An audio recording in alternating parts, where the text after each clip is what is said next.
Čau, my sme turisti z juhu a vítame ťa pri našom ďalšom horskom vlogu. Vyrážame z Nových Zámkov na tradičnú 3-hodinovú cestu s pár zastávkami na benzínkach a 8:25 už parkujeme na takmer prázdnom parkovisku v Štefanovej. Vyrážame po zelenej trase k sedlu medzi holie. Naším dnešným cieľom je vrch Osnica, ktorá spolu s vrchmi Veľký Rozsutec a Stoch tvorí pomyselný malofatranský trojuholník.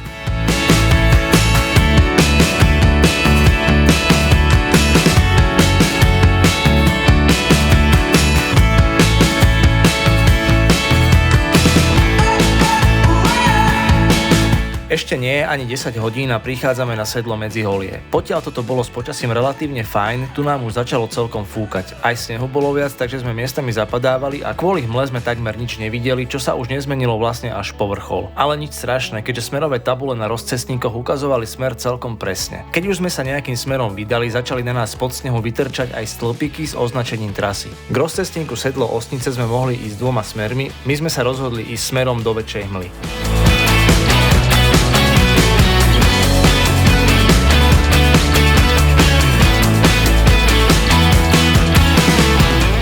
K sedlu Osnice nám to trvalo menej ako pol hodinu. Párkrát sme popri tom zapadli a trošku vymrzli, ale hore nám zostáva ešte pol hodinka, tak poďme ďalej.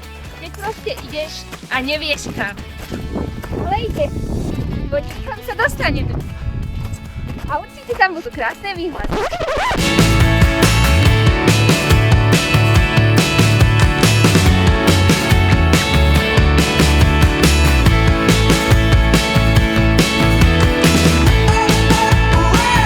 Pred 11. sme už hore na Osnici. Výhľady síce neboli, ale túra bola super. Celé dohromady hore aj dole to bolo menej ako 4 hodiny. No a my ideme domov. Ak sa ti video páčilo, hoď nám odber a like. Nás to poteší. Tak zase na budúce.